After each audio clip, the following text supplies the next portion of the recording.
आप सभी शुद्धात्माओं को हमारा अनंत अनंत वंदन नमन। सहजानंदी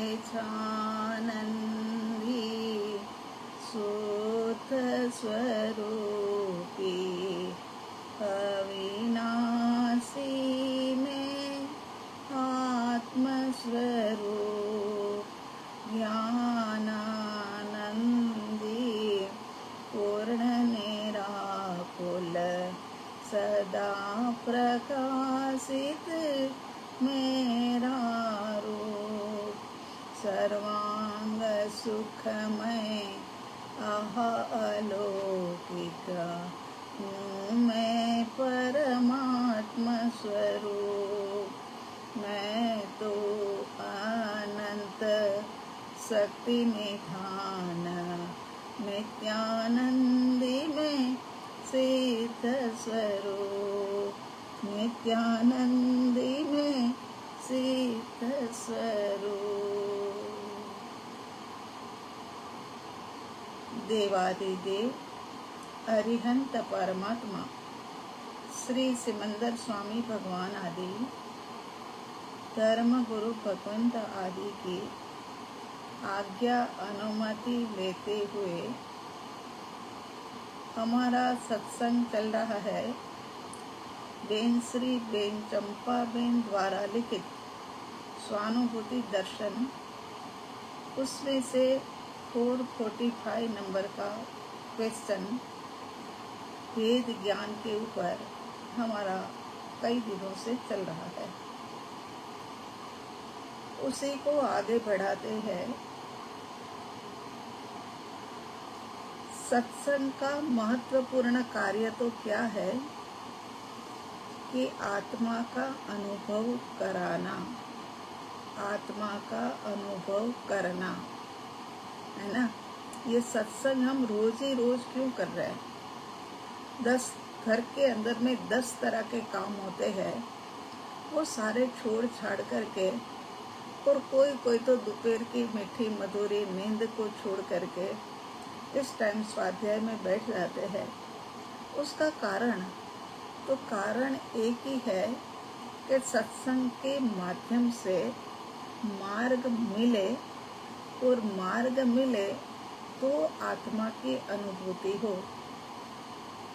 तो आत्मा अनुभूति के लिए ही सत्संग कराया जाता है। अनुभव वाणी में तो नहीं बता सकते, है ना।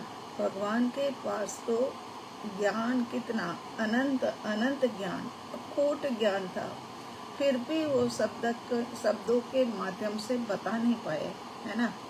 अनुभव की पल के लिए तो सत्संग ही आवश्यक है कि धीरे धीरे करके मार्ग के ऊपर चढ़ा करके फिर साधक को आगे के लिए प्रोत्साहित करता रहे, है ना। सत्संग माने एक अंगुली के माध्यम से चंद्रमा को दिखाना कि ये देखो चंद्रमा है। अंगुली चंद्र नहीं है, मगर जहाँ अंगुली का इशारा है वहाँ पर चंद्रमा है। मगर बालक क्या करेगा कि चंद्रमा को तो छोड़ देगा और ये अंगुली को ही देखता रहेगा, अंगुली को ही देखता रहेगा। बच्चा तो अंगुली को देख करके, लेकिन जब बड़ा हो करके अंगुली छोड़ करके वो चंद्रमा देखेगा। सत्संग में चेतना सबकी अलग अलग तरह से कार्य करती है। इसी कारण से ग्रहण भी सत्संग में से अलग अलग प्रकार से ही होता है ना। सब एक समान समझ लेते ऐसा नहीं है। इसमें से कई बातें कुछ लोगों के समझ में बहुत अच्छे से आ रही होगी, कुछ लोगों के दिमाग में अभी ये बात ठीक से बैठ नहीं रही होगी। हाँ, ऐसा हो रहा होगा क्योंकि सबकी अलग अलग चेतना, और उसी के अनुसार जैसे जितना ज्यादा उपयोग एकाग्र किया उतनी ज्यादा चेतना ने कार्य किया और सत्संग भीतर में ग्रहण हुआ। ये घटना घटती है। सत्संग के कारण जो लाभ होते हैं वो ये लाभ होते हैं कि सत्संग के माध्यम से सही दिशा के अंदर में ध्यान साधना शुरू होती है। दूसरी बात होती है कि सत्य के विषय में बार बार चिंतन मनन निधिध्यासन चलना शुरू होता है, क्योंकि जो सत्संग करता है वो बार बार एक ही बात कहता है कि तू स्वयं परमात्मा स्वरूप हो। परमात्मा स्वरूप होकर के तू इधर उधर क्यों भटक रहा है। तो अब क्या है कि जो श्रोतागण है ना, उनके भीतर में ये बात बैठ जाती है कि मैं परमात्मा स्वरूप। और बात भी सही है कि अनंत आत्माएं मनुष्य जन्म पा करके इसी प्रकार से मेहनत करके सिद्ध बुद्ध और मुक्त हुई है। तो ये सब कारण तो कुछ है। तो कारण यही है कि सत्संग में जो आता है उसका बार बार चिंतन मनन निधिध्यासन। काम तो कुछ भी करो, देखो सत्संग के लिए तो 1 ही घंटा यहाँ पर बैठा जाता है ना, मगर हमारा सत्संग जो है दिन में 18 घंटे तक चलना चाहिए, है ना। और तीसरी बात बताते कि संयम माने ऊर्जा भीतर की जो है ना वो बढ़ती जानी चाहिए। उत्साह, जैसे ऊर्जा बढ़ेगी ऐसे ऐसे भीतर का उत्साह भी बढ़ेगा। भीतर से ये होगा कि आहा, ऐसा मैं परमात्मा स्वरूप आत्मा, और मैं ही परमात्मा, और मैं इनसे ही अनजान। कितने कितने दूर दूर के रिश्ते को, यारों को, दोस्तों को, पड़ोसियों को, सबको जानते हैं, और मैं मेरे को ही नहीं जान पाया। नहीं, अब मुझे सत्संग करना है, स्वाध्याय ध्यान मनन चिंतन, और क्या है कि निधिध्यासन करना है। और इस कारण से उनके भीतर में जो ऊर्जा बढ़ी है ना, उसके माध्यम से वो खुद अपने आप को अवलोकन करता है कि मैं परमात्मा स्वरूप आत्मा, मगर मैं हूँ कौन, और मैं इससे पहले भी था या नहीं था तो मैं कौन था, और अब मुझे कहाँ जाना है, मुझे क्या बनना है। ये प्रश्न अंदर से उठते हैं। हमने कहा ना कि स्वाध्याय सत्संग ये तो 1 घंटे का होता है, लेकिन बाकी से के समय में तो यही सब कुछ काम होता है, अवलोकन होता है। उस आप श्रोताजन जो है ना वो ऐसे चिंतन करते हो कि वक्ता जो बोल रहा है यूँ ऐसे ही तो नहीं बोल रहा है, इसमें कुछ तो सत्य है। तो फिर अवलोकन करके सत्संग में जो जो बातें सुनी हैं उसका चिंतन मनन निधिध्यासन करके फिर क्या है कि ध्यान लगाते हैं। तो फिर समर्पण भाव भीतर में जागृत होता है और ध्यान लगना शुरू होता है। ध्यान की भिन्न भिन्न अनुभूतियाँ भी बहुत सारी है। ऐसे मत सोचना कि ध्यान में बैठेंगे और ऐसे ही देह प्रमाण आकृति के अंदर में आत्म राम दिखाई देगा। उससे पहले कई स्टेज आती है। यहाँ तक हम आपको कहेंगे कि स्टेजेस के अंदर में आपके भीतर में रहा हुआ गुस्सा है, आपके भीतर रहा हुआ मान कसाई है, वो सब अंदर में जो पड़ा हुआ होता है ना, उसका भी ध्यान में उदय आता है।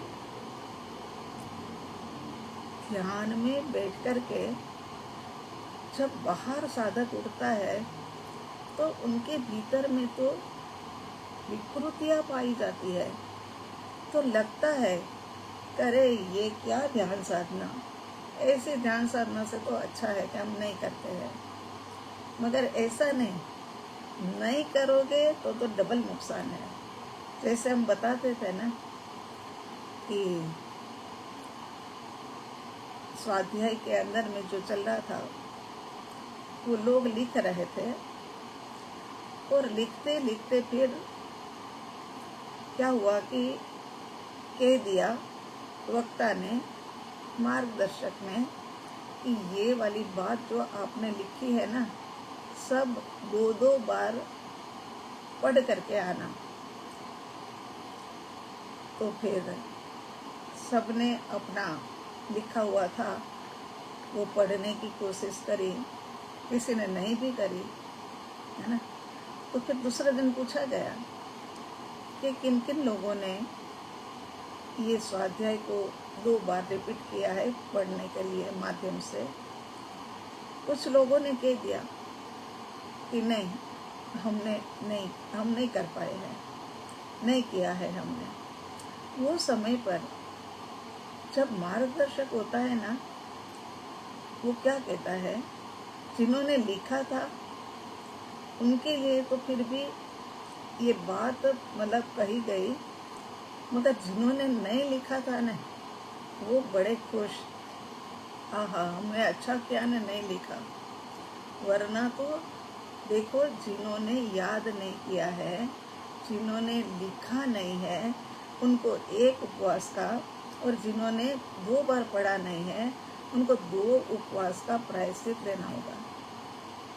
अब जिन जिन लोगों ने नहीं लिखा वो तो बड़े खुश, अच्छा हुआ ने हमने नहीं लिखा, और नहीं तो फिर पढ़ने के लिए कहते, पढ़ते नहीं तो 2 उपवास, और 2 उपवास होते कहाँ हैं हमारे से, ऐसे खुश हो रहे हैं। लेकिन क्या कहते हैं, आगे की बात अभी सुनने से पहले ही अंदर में ये विचार विकल्प सब चलने लगे। आगे कहते हैं कि जिन लोगों ने लिखा है और पढ़ा है, नहीं पढ़ा है, तो भी उनके लिए आगे जाकर के उच्च गति का बंद रहेगा, मगर जिन्होंने लिखा ही नहीं है ना, वो तो जरूर तिर्यंचा नरक गति में जाएगा। अब जो खुश होने वाले थे उनका मुंह इतना सा हो गया कि अरे तिर्यंज गति और नरक गति, नीच गति में जाने का बंद पड़ेगा। तो ऐसी ये बात है कि जो मतलब करता है वो पूरी जागृति के साथ समर्पित होकर के। तो यहाँ कहते हैं कि सही दिशा के अंदर में उनकी ध्यान साधना होगी।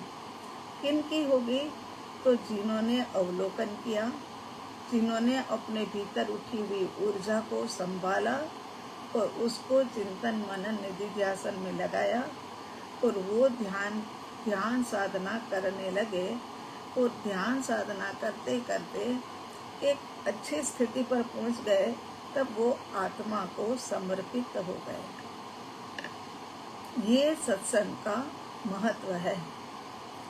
सत्संग कराना ये यूं ही फालतू का टाइम व्यर्थ करने की बात नहीं है। इसी कारण से हम भी आपको कहते हैं ना कि ये चल रहा है तो ज़्यादा से ज़्यादा परिवार में लाभ लेवे। इस प्रकार से आपके इर्द गिर्द सब जगह पर मतलब फैला दो ये बात को, इधर बताओ उधर बताओ, सब जगह पर। और ये लाभ बहुत ही मुश्किल है। आज के ज़माने के अंदर में आत्मा के ऊपर सत्संग होना और आत्मा का अनुभव का लक्ष्य रख करके करना, ये बहुत ही बड़ी बात होती है। तो सही दिशा में चलने से एक सही ऊर्जा भीतर में बढ़ती है। जब चारों इकट्ठे हो जाए, कौन सा वाला चारों इकट्ठे हो जाए, ये ऊर्जा का प्रकट होना, अवलोकन करना, चिंतन मनन निधिध्यासन करना, ध्यान साधना के लिए बैठना, ये चारों इकट्ठे हो जाए, तब जाकर के समर्पित होने का समय आ जाता है। समर्पित किसको होंगे? जिनको एक कुछ अनुभूति का अंश भी प्रकट हुआ होगा, उनको ही तो वो समर्पित होंगे। एक जरा सा जिसने देखा होगा, उनको तो लगेगा कि आहा ये में, है ना। तो बिना सत्संग कोई भी प्राप्त कर नहीं सकता है। ये याद रख लेना। अगर आपके जीवन के अंदर में सत्संग स्वाध्याय नहीं है तो कहीं से भी बढ़ाओ, कुछ भी करो, लेकिन क्या है, कि कुछ समय तो 24 घंटे में से ऐसा निकले कि सत्संग स्वाध्याय करे, कुछ समय तो ऐसा निकले कि जिसमें ध्यान लगे ना लगे तो भी हम हाथ के ऊपर हाथ धर करके आंखें बंद करके बैठ रहे, है ना। तो कभी ना कभी जरूर जरूर हमें ये अनुभूति मिलेगी। तो अब प्रश्न ये है कि, है ना, कि ध्यान साधना तो करनी है, लेकिन भेद ज्ञान कैसे करें, यही हमें तो समझ में नहीं आता है। तो हम ऐसा कैसा भेद ज्ञान करें कि जिसके माध्यम से हमें ध्यान साधना प्रकट हो, माने आत्मा अनुभूति प्रकट हो। तो हमारा भेद ज्ञान के ऊपर ही, क्योंकि हमें पता है कि भेद ज्ञान के बिना ये अपने हाथ में आने वाली चीज नहीं है आत्मानुभव। ये भेद ज्ञान ही आखिर मार्ग चढ़ाएगी और मार्ग चढ़ा करके फिर अभेद तक पहुंचाने का कार्य ये भेद ज्ञान ही करेगा। मगर भेद ज्ञान का नॉलेज कहाँ से मिले, तो कहते भेद ज्ञान का नॉलेज भी तो सत्संग के माध्यम से ही मिलेगा। सत्संग करता ऐसा होना चाहिए कि जो हमें आत्मा अनुभूति के मार्ग की ओर ले जाने के लिए भेद ज्ञान कराए, भेद ज्ञान का पूरा पूरा स्वरूप हमें समझाए, है ना। क्योंकि जब तक हमारे भीतर में अनुभूति नहीं प्रकट हुई है, तब तक तो हमें दूसरे का सहारा लेना ही पड़ेगा ना। तो अब पिछले सत्संग के अंदर में हमने समझा था, जो जुदा होने वाला है वह अभी के अभी ही जुदा है। ऐसा नहीं है कि वो तब जुदा पड़ेगा, वो तो अभी के अभी ही जुदा है। ज्ञान में बस ज्ञान ही है और ज्ञान में ज्ञान ही दिखता है, ज्ञान के अलावा कुछ भी नहीं। तब तक सारे ज्ञेयाकारों में उलझना हमारा बंद ना हो जाए। ज्ञेयाकारों के अंदर में हम इतने उलझ जाते हैं, वहीं पर संसार के बीच हम डालते जाते हैं, यूं करते हैं। एक तरफ राग किया, एक तरफ मोहनीय कर्म का उदय हो गया, एक तरफ ऐसा प्यार आया कि जो प्यार भी अनित्य था मगर समझ नहीं आई, और इतना होने के बाद सामने वाली दूसरी साइड के अंदर में द्वेष भी हुआ, है ना। तो जब तक सारे ज्ञेयाकारों के अंदर में उलझना बंद ना हो, कभी राग हो भी गया, ऐसा नहीं कहते हैं कि नहीं होता है, कभी हो भी जाता है, तो ये जो राग हो गया उसके प्रति तुरंत जागृति अंदर से कोई एक टकोर बजाए कि नहीं, ये मेरा स्वरूप नहीं है, ये मेरा स्वभाव नहीं है। तो सारे ज्ञेयाकारों में उलझना बंद ना हो, तब तक भेद ज्ञान चलता ही रहे। उलझन है तब तक तो कुछ नहीं बनना। हम पेन के अंदर में भी उलझ जाएंगे तो हमारा कल्याण नहीं हो पाएगा।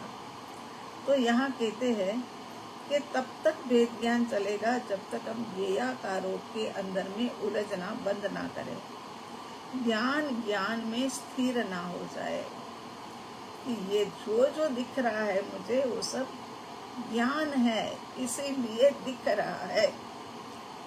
आंखें है इसीलिए नहीं दिख रहा।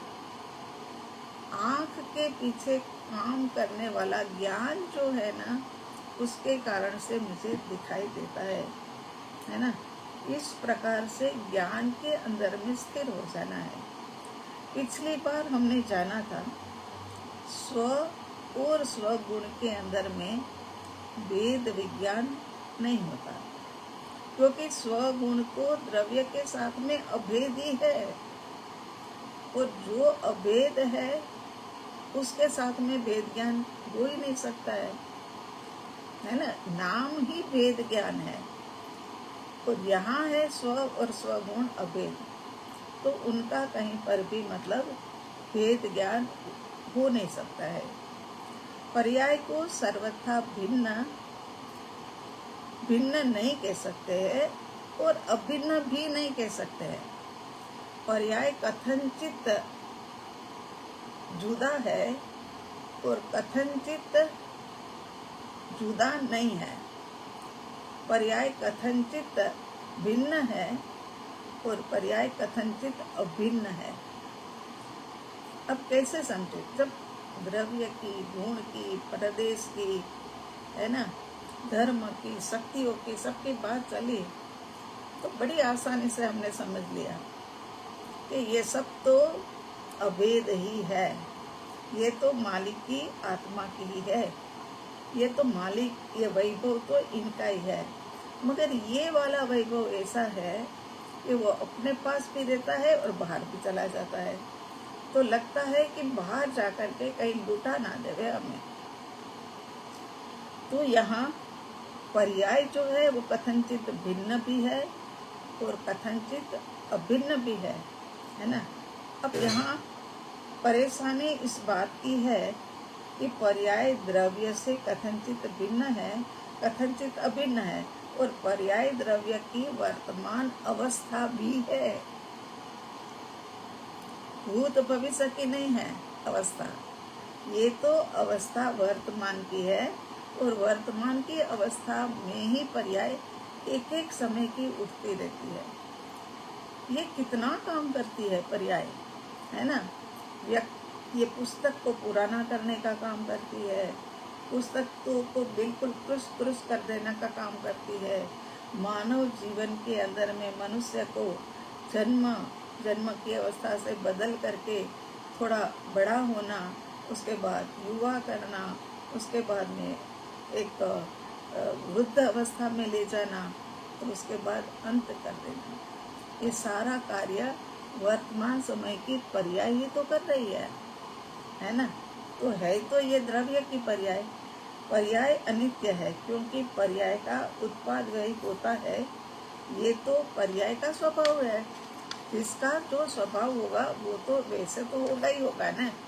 अब हम कहें कि हमें है ना मिर्ची तो तीखी लगनी ही नहीं चाहिए, हमें क्या है कि ये चीनी जो है वो तो मीठी लगनी ही नहीं चाहिए, ये बहुत ज़्यादा मीठी है चीनी बहुत मीठी लग रही है।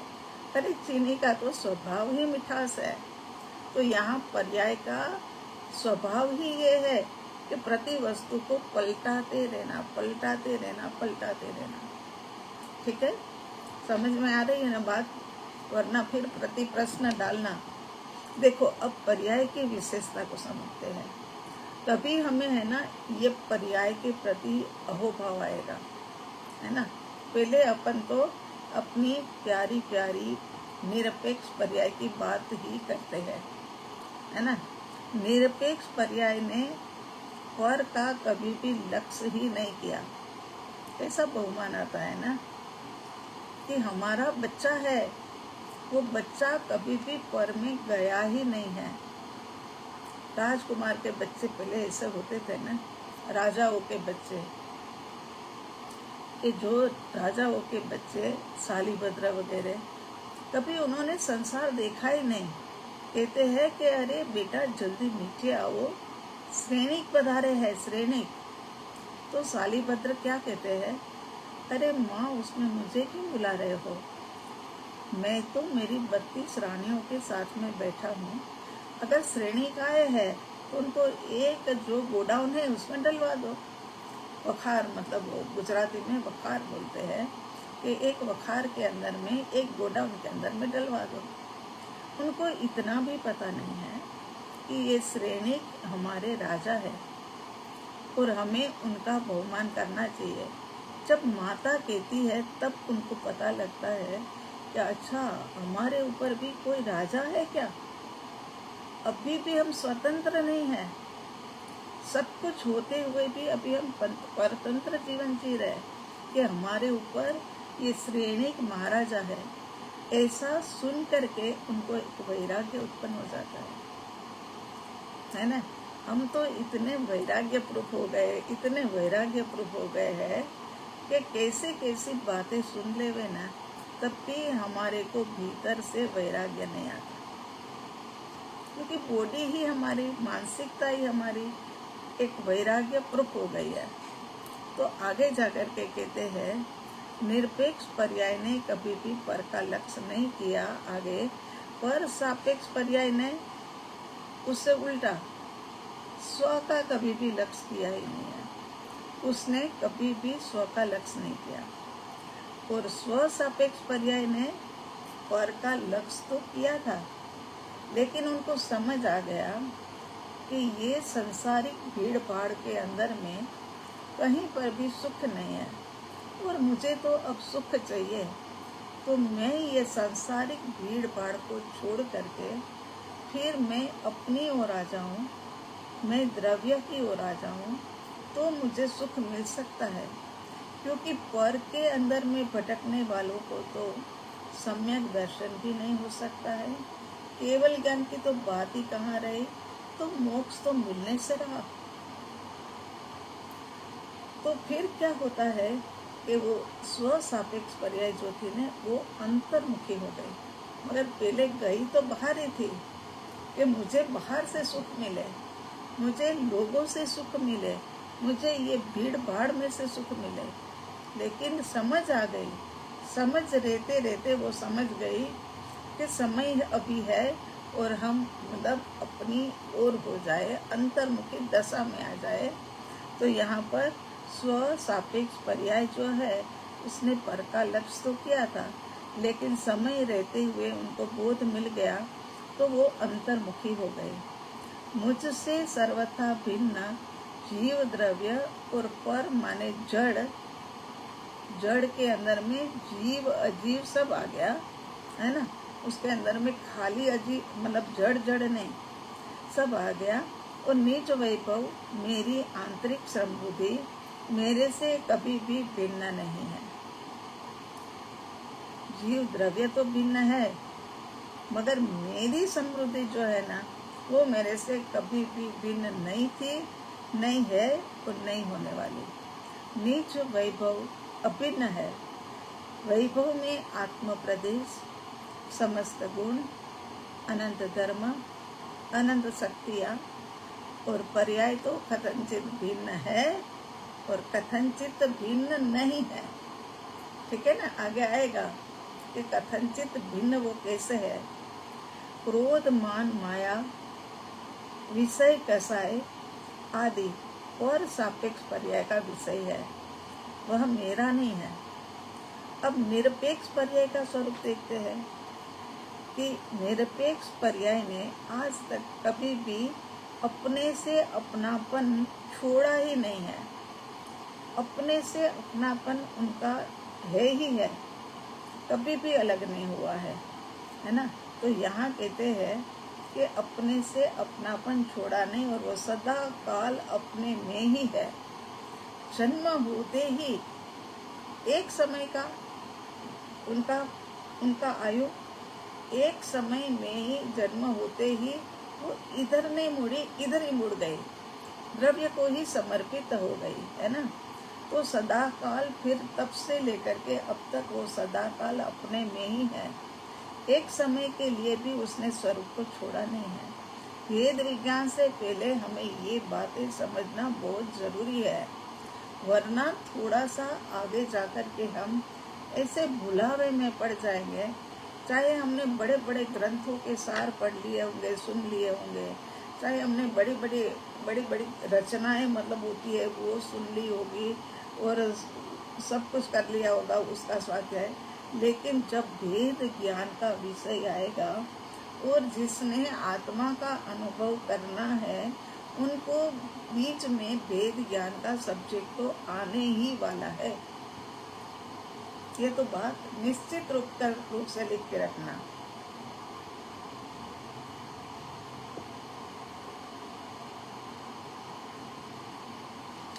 तो यहाँ पर एक समय के लिए भी उसने निरपेक्ष पर्याय ने स्वरूप को छोड़ा नहीं है। वेद विज्ञान से पहले हमें ये बातें जानना बहुत ही आवश्यक होता है। कोई कहेगा कि भाई हमने तो इतना कुछ कर लिया है, चारों संप्रदाय का ज्ञान हमारे पास है, चारों संप्रदायों के ऊपर सत्संग दे दिए है, लेकिन जब तक अपने मार्ग के अंदर में सहायक कौन सा तत्व है और बाधक कौन सा तत्व है ये पता ना लगे, तब तक हमारा मार्ग क्लियर नहीं होता है।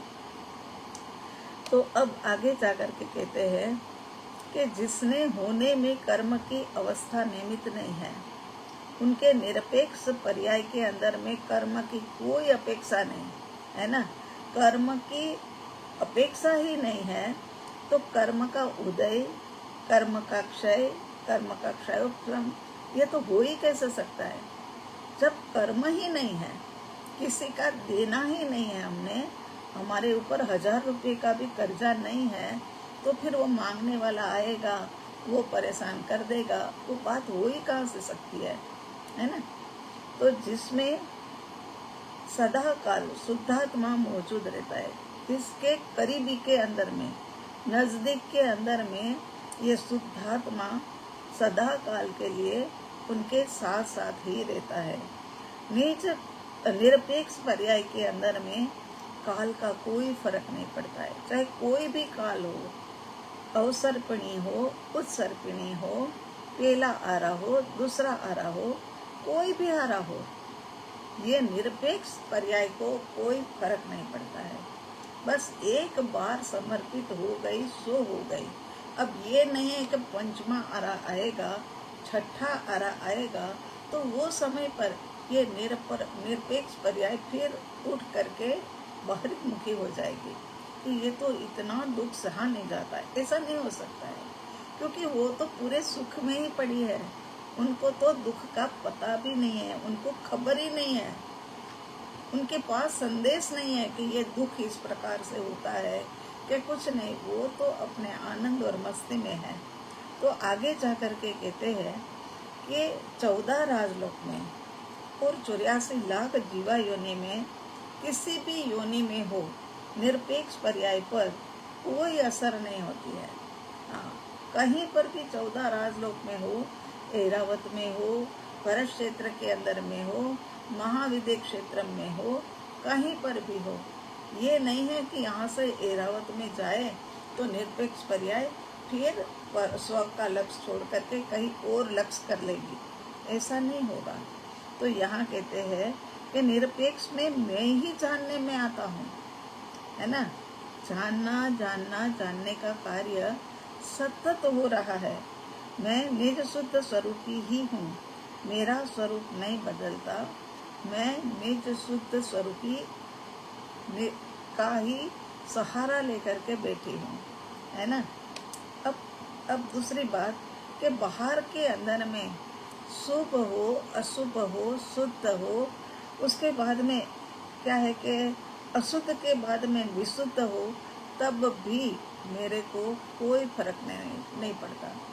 बाहर में जो हो रहा है, बाहर की मुझे कोई खबर ही नहीं आई, आज दिन तक खबर नहीं आई कि बाहर में क्या हो रहा है। तो बाहर में जो पर्याय है वो शुभ हो, अशुभ हो, जो भाव में रह रही हो तो उसमें रहे, मगर उससे मेरे को कोई फर्क नहीं पड़ेगा। बाहर में जाकर के चाहे किसी भी प्रकार का भाव चल रहा हो, है ना, क्षयोत्समिक भाव चल रहा हो, अरे ना, उत्तम क्षयिक भाव चल रहा हो ना, इससे भी और उत्तम परम परिणामिक भाव चल रहा हो, मगर वो भावों से भी मुझे कोई लेना देना नहीं। चाहे कैसा ही बढ़िया से बढ़िया परम परिणामिक भाव स्वरूप मैं शुद्ध आत्मा हूँ, मगर मेरे को तो उनके साथ में भी कोई कनेक्शन नहीं है, बाहरी स्थिति में जुड़ता ही नहीं हूँ मैं। ऐसे अनादि काल से ये आत्मा पर द्रव्य के संग में रहा, शरीर के संग में रहा, कर्मों के संग में रहा, लेकिन कोई भी फर्क बाहर का मेरे ऊपर नहीं आया, तो उनके साथ में रहने वाले के ऊपर भी तो नहीं आएगा, है ना। मेरा काम एक समय के लिए भी नहीं रुकता है। मैं निरपेक्ष पर्याय कह रही है कि मेरा काम एक समय के लिए भी नहीं रुकता है। मेरा काम सतत सतत सतत चलता रहता है, जानना जानना जानना जानना। और इसी कारण से मेरे भीतर में आकुलता व्याकुलता नहीं है। बस एक ही काम, बहुत काम हो तो आकुलता व्याकुलता है ना। अरे अभी 1:30 बजने वाला है, आज तो घर का काम भी देर से हो रहा है, अब कैसे बैठेंगे, चलो ठीक है थोड़ा काम बाद में कर लेंगे, फिर हो जाएगा, अब सुन ही लेते हैं। मतलब क्या मजबूरी है कि सुनना पड़ेगा, ऐसे मजबूरी है? ये तो अपन जिस स्वरूप से अनंत काल से जन्म मरण कर रहे हैं, वो सुप्त स्वरूप को जानने के लिए हम बैठे हैं। हमारे पास और कोई बातें नहीं है। तो ऐसे आकुलता व्याकुलता तो अनेक काम होते हैं ना, उनके भीतर जागती है ना। वो हम लोगों में भी आकुलता व्याकुलता होती है, मगर अनेक काम फैला हुआ रखा हो न, तब एक व्यवस्थित ढंग से चल रहा हो, तब जाकर के ऐसे आकुलता व्याकुलता भी नहीं होती है। तो यहाँ निरपेक्ष पर्याय को तो एक ही काम करना है प्रभु, एक ही काम करना है। तो उनको आकुलता व्याकुलता कैसी? अनादि काल से ये आत्मा जड़ द्रव्य के साथ साथ रहकर के भी वो जुदा ही है। पुद्गलों के साथ में रह रहा है, लेकिन पुद्गलों से भी जुदा है। भीतर की स्थिति में बाहर के हिसाब से कोई अंतर नहीं आता। मेरा कार्य तो हो ही रहा है, यही तो अनुभव है। ये ज्ञान मेरा कार्य तो कर ही रहा है जानने का। अब जानो तुम अच्छे को, जाने तुम बुरे को, ये तुम्हारे स्वयं के ऊपर आधारित है ना। वो स्वयं के संस्कार के ऊपर आधारित है। तो अनादि काल से ये आत्मा जड़ द्रव्य के साथ जुड़ा है, पुद्गल के साथ रह रहा है, लेकिन भीतर की स्थिति में कोई अंतर नहीं है। जड़ के साथ जुड़ा तो है अनंत काल से, लेकिन ये आत्मा जो है ना, वो जड़ नहीं हुआ। ये तो जैसा है वैसा ही चैतन्य महातत्व है। ये चैतन्य महातत्व में भी अनंत गुण वैभव से भरा हुआ है। इनके भीतर में कोई फर्क नहीं आता है। तो निरपेक्ष पर्याय के जिस पर्याय में निरंतर निरंतर निरंतर सतत अनुभूति अनुभूति अनुभूति ही हो रही है, भीतर आनंद का उत्पादन, जितनी अनुभूति इतना आनंद का उत्पादन ज्यादा है ना। एक तनिक समय के लिए भी, 2-4 समय के लिए भी अपने को आनंद का अनुभव, भीतर की कोई ऐसी अनुभूति होए कि जिसके कारण से आनंद का अनुभव हो जाता है, तो वो समय पर आनंद संभलने से संभलता नहीं है ना। इतनी खुशी लगती है। इसी कारण से जो ऐसे साधक आत्माएं होते हैं जिन्होंने अनुभूति की है, उनके आसपास का ओरा भी जो है ना, हर समय एक प्रभावशाली ओरा ही रहेगा, क्योंकि उनके भीतर में से ऐसी ही ऊर्जा बाहर आ रही है। उनके भीतर में एक आनंद का एहसास ही चल रहा है कि मैं करोड़पति, है ना। नहीं, मैं करोड़पति नहीं, मैं चैतन्य महातत्व, ये वाली बात। करोड़पति तो करोड़ रुपये, वो जो पति है ना, उसके यहीं रह जाने वाले हैं। या तो फिर उससे नए नए कर्म का बंध बांध लो, है ना। इधर उधर भागा दौड़ी करके डायमंड के सेट खरीदो, उधर जा करके नई नई साड़ियाँ खरीदो, इधर जा करके कुछ गरीबों को खिला करके आहा का एहसास कर लो, मगर इससे अधिक कुछ नहीं होता है। तो यहाँ तो चैतन्य महातत्व पति जो मेरा पति है ना। तो पर्याय में निरंतर अनुभूति हो ही रही है। मैं अनुभूति स्वरूप हूँ, मेरा ज्ञान मुझे ही जान रहा है। आहा, मेरा ज्ञान मुझे ही जान रहा है। जैसे आत्मा नित्य है, आत्मा ध्रुव है, आत्मा शाश्वत है, इस प्रकार आत्मा की अनुभूति भी नित्य है, ध्रुव है, शाश्वत है। निरपेक्ष में क्यों हो रही है तो कहते हैं कि सदाकाल ध्रुव के साथ में ही ये तन्मय होकर के रह रही है। इसी कारण से ये भी नित्य हो गई है, ध्रुव हो गई है, शाश्वत हो गई है और सदाकाल ऐसे ही रहने वाली है। वो पराई नहीं होती, उसने कभी भी पर का लक्ष्य नहीं किया। पर के घर शादी करके ब्याही नहीं गई है तो बेटी फिर अपने घर ही रहेगी ना। वो बेटी भी बेटे के समान हो जाती है। तो यहाँ कहते हैं कि ये पर्याय जो है वो कभी भी उसने पर का लक्ष्य नहीं किया है, इसीलिए पराया धन नहीं है। ये टिक करके रहने वाला, सदा काल टिक करके रहने वाला।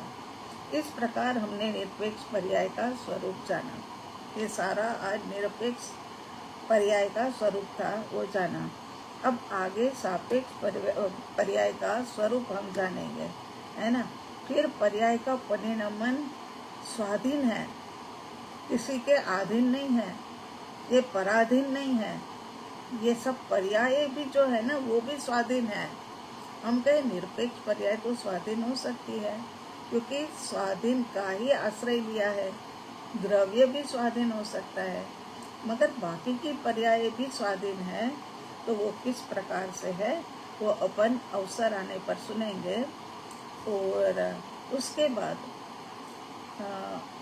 सूचना के रूप में कल से करीब करीब 10 दिन के लिए स्वाध्याय बंद होगा। लेकिन हम महाविद्यालय जा रहे हैं, वहाँ पर जो स्वाध्याय और ध्यान होगा उसकी क्लिप महाविद्यालय क्षेत्र के अंदर में डाली जाएगी, है ना। तो वहाँ पर तो ज़्यादातर स्वाध्याय की बजाय ध्यान ही होता है और वो क्षेत्र भी ऐसा है कि ध्यान साधना में बहुत अच्छा लगता है ना। तो फिर वहाँ से जो ध्यान हम करवाएंगे उस सारे ध्यान साधना की क्लिप आपको डालते रहेंगे। तो फिर आप भी मतलब सुनते रहना, देखते रहना और बाकी फिर पर्यायों का परिणामन तो आगे जा कर के अपन सुन ही लेंगे। ठीक बात है ना। हमारा वहाँ पर महाविद्यालय में जाने का कारण कि यहाँ से तीनों बच्चे जो है वो चाइना जा रहे हैं, वहाँ एग्जीबिशन होता है हर साल जून महीने में, इस कारण से हम जा रहे हैं। और 8 दिन के लिए मतलब प्रोग्राम होता है उनका भी और हमारा भी महाविद्यालय का। और हम जब महाविद्यालय में होते हैं तो कोई ना कोई बाहर के लोग भी आते हैं। तो अभी भी इस वक्त भी क्या है, इंदौर से भी आने वाले हैं, दिल्ली के आसपास के क्षेत्र से भी आएंगे। तो बैठ करके स्वाध्याय, ध्यान इत्यादि करेंगे, चर्चाएं करते रहेंगे और बस बड़ी मस्ती से अपने को वेकेशन मिला है ऐसा समझ करके मौज मस्ती में रहेंगे। उसी के साथ सभी जीव मात्र का मंगल हो, कल्याण हो, सबका भला हो, सबको साता मेरे नाम प्रभु, सबको साता देना। इसी मंगलमयी भावना के साथ में ओम हरिहंस, ओम शांति।